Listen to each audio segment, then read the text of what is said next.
Welcome to Beardy, Bruce Lee Central. Intercepting fist. I guess like if a punch or a kick is coming your direction, the man's energy is coming towards you, you want to try to intercept the person's force and use the opening, such as if a person is firing a punch at you, he's leaving his chin open, he's leaving his ribs open.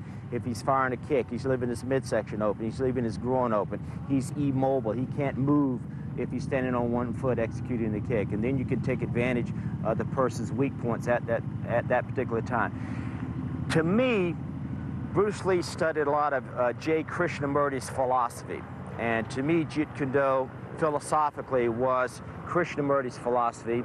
It was a combination of the Taekwondo kicks, boxing, footwork, some Latin dancing type footwork.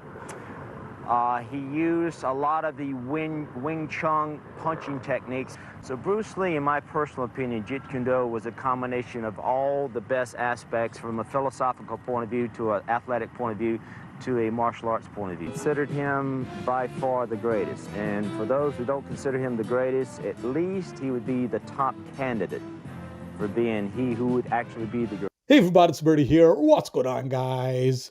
Okay, so the search has finally come to an end. Bruce Lee versus Joe Louis in a full-out brawl. Now, this is a real MMA fight with no rules. And as you're going to see here, Bruce Lee destroys Joe Louis. Hey guys, Bruce Lee was on a whole other level. We know how good Joe Louis was, okay? But this is Bruce Lee. So they're wearing MMA gloves, and the MMA gloves they're wearing was the gloves that Bruce Lee invented himself. So what you're about to see here is the first time that MMA gloves have been used in an MMA fight. So here we go, guys. Enjoy. He could hit as hard as a heavyweight. He had real fast twitch muscle fibers, something he's born with. He trained hard.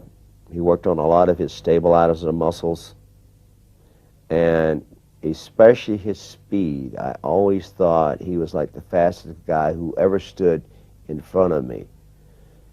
He had incredible, what I call kind of a Zen level of consciousness. In psychology, we call it the implicit level of consciousness. You didn't know when he was going to squeeze that trigger, and he always knew when you weren't ready. He had blinding speed, especially with his hands.